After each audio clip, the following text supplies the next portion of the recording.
So hello guys, ಹೆಂಗದಿರಿ ಎಲ್ಲರೂ ಆರಾಮದಿರಿ ಅಂತ ತಿಳ್ಕೊಂಡಿನಿ. ಇವತ್ತು 4 ಡಿಸೆಂಬರ್ ಐತಿ. 4 ಡಿಸೆಂಬರ್ ಅಂತಂದ್ರೆ ಏನು ಎಲ್ಲರಿಗೂ ಏನು ಒಂದು ಕಾಮನ್ ಡೇ.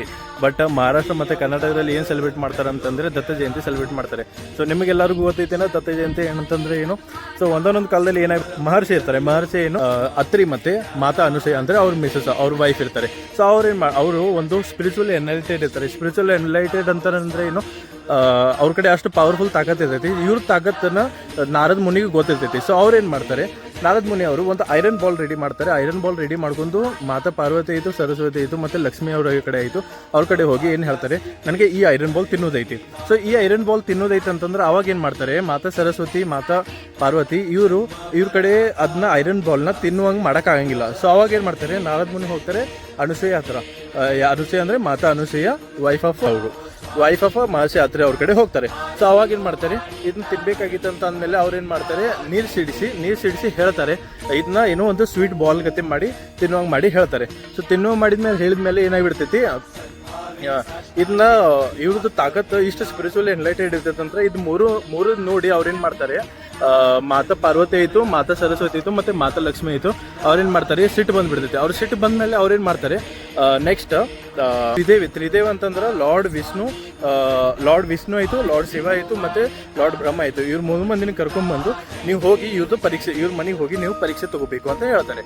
ಪರೀಕ್ಷೆ ತೊಗೊಂಡ್ಮೇಲೆ ಏನಾಗ್ಬಿಡ್ತೈತಿ, ಇವರು ಸಾಧು ವೇಷದಾಗ 3 ತ್ರಿದೇವಿಗಳು ಏನಿರ್ತಾರಲ್ಲ ಇವ್ರೇನು ಮಾಡ್ತಾರೆ, ಸಾಧು ವೇಷದಾಗ ಹೋಗಿ ಮಾತಾ ಅನುಸೂಯ ಮತ್ತು ಮಹರ್ಷಿ ಇವರು ಅತ್ರಿ ಅವರ ಮನೆಗೆ ಹೋಗ್ತಾರೆ. ಸೊ ಅವ್ರೇನು ಮಾಡ್ತಾರೆ, ಒಂದು ಡಿಮಾಂಡ್ ಇಡ್ತಾರೆ. ಏನು ಡಿಮಾಂಡ್ ಇಡ್ತಾರೆ, ನೀವು ನಮಗೆ ಅಡುಗೆ ಮಾಡಿ ಕೊಡಬೇಕು ಅಂತ ಹೇಳ್ತಾರೆ. ಸೊ ಅಡುಗೆ ಮಾಡಿ ಆ ಟೈಮ್ದಲ್ಲಿ ಅವ್ರ ಮನೆಯಲ್ಲಿ ಅಡುಗೆ ಮಾಡಿರಂಗಿಲ್ಲ. ಸೊ ಅಡುಗೆ ಮಾಡಿ ಅವಾಗ ಇದನ್ನ ಏನು ಮಾಡ್ತಾರೆ, ಮಾತಾ ಅನುಸೂಯ ಓಕೆ ನೀವು ಸಾಧುವಾಗಿ ಬಂದಿರಿ, ನಾನು ನಿಮಗೆ ಅಡುಗೆ ಮಾಡಿ ಕೊಡ್ತೇನೆ ಅಂತ ಹೇಳ್ತಾರೆ. ಅಡುಗೆ ಮಾಡಿ ಕೊಟ್ಟ ಮೇಲೆ ಅಡುಗೆ ಮಾಡಿ ಕೊಡ್ತೇನೆ ಅಂತ ಹೇಳ್ತಾರೆ. ಬಟ್ ಆ ಟೈಮ್ನಲ್ಲಿ ಇವರು ಪರೀಕ್ಷೆ ತಗೋಬೇಕಲ್ಲ. ಸೊ ಅವಾಗ ಏನು ಮಾಡ್ತಾರೆ, ತ್ರಿದೇವಿ ಇರ್ತಾರಲ್ಲ, ಸೊ ಈ ತ್ರಿದೇವ್ರು ಏನು ಹೇಳ್ತಾರೆ ನಮಗೆ ಅವ್ರಿಗೆ, ನೀವು ನನಗೆ ಅಡುಗೆ ಮಾಡಿ ಕೊಡ್ತೀರಾ, ಬಟ್ ನೀವೇನು ನಿರ್ವಸ್ತ್ರರಾಗಿ ಅಂತಂದ್ರೆ ಅರ್ಬಿ ಇಲ್ದೇ ಮಾಡಿ ಕೊಡಬೇಕು ಅಂತ ಹೇಳ್ತಾರೆ. ಸೊ ಅಡುಗೆ ಇಲ್ದೇ ಮಾಡಿ ಕೊಡು ಅಂತ ಅಂದಮೇಲೆ ಏನಾಗ್ಬಿಡ್ತೈತಿ, ಇದನ್ನ ಚಾಲೆಂಜ್ ಆಗಿಬಿಡ್ತೈತಿ. ಸೊ ಇವಾಗ ಮಾತಾ ಅನುಸೂಯ ಏನು ಮಾಡ್ತಾರೆ, ಅವ್ರ ಮೇಲೆ ನೀರು ಸಿಡಿಸಿ ಅವ್ರನ್ನ ಸಣ್ಣ ಮಗುವಾಗಿ ಹುಟ್ಟಿಸ್ತಾರೆ. ಅದನ್ನು ನಾವೇನಂತಂತೀವಿ, ದತ್ತ ಜಯಂತಿ ಅಂತ ಹೇಳ್ತೇವೆ. ದತ್ತ ಮಹಾರಾಜ ಅಂದ್ರೆ ಅವತ್ತನೇ 4 ಡಿಸೆಂಬರ್ಗೆ ದತ್ತ ಮಹಾರಾಜ್ ಅವರು ಹುಟ್ಟಿದ್ದು. ಸೊ ದತ್ತ ಜಯಂತಿಯಾಗಿ ಸೆಲೆಬ್ರೇಟ್ ಮಾಡ್ತಾರೆ, ಗೊತ್ತಾ.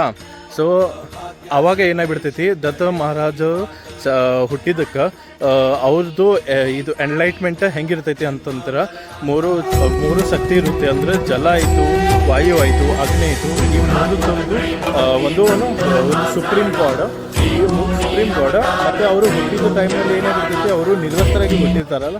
ಸೊ ಅದಕ್ಕೆ ಏನಂತಾರೆ, ಈಗ ದಿಗಂಬರ ಅಂತ ಕರೀತಾರೆ. ದಿಗಂಬರ ಶ್ರೀಪಾದ ವಲ್ಲಭ ದಿಗಂಬರ ಅಂತ ನೀವು ಎಲ್ಲಾದರೂ ಕೇಳಿರ್ಬೋದು. ಸೊ ಶ್ರೀಪಾದ ವಲ್ಲಭ ದಿಗಂಬರ ಅಂತ ಇದಕ್ಕೆ ಶ್ರೀ ದತ್ತ ಮಹಾರಾಜ್ ಅವರಿಗೆ ಅವ್ರು ಹುಟ್ಟಿದ್ದಾರೆ. ಅವರು ನಿರ್ವಸ್ತರಾಗಿ ಸಣ್ಣ ಮಗುವಾಗಿ 3 ಲೋಕದ ಸೃಷ್ಟಿಕರ್ತ ಆಯಿತು, 3 ಲೋಕದ ದೇವರಾಯಿತು. ಅವರು ಒಂದು ಸಣ್ಣ ಮಗುವಾಗಿ ಹುಟ್ಟಿದ್ದಾರೆ ಅಂತ ಇದಕ್ಕೇನೆ ಅಂತ ದಿಗಂಬರ ಶ್ರೀಪಾದ ವಲ್ಲಭ ದಿಗಂಬರ ಅಂತ ಹೇಳ್ತಾರೆ. ಸೊ ಇದೇ ಇವತ್ತಿಂದು ಸ್ಟೋರಿ.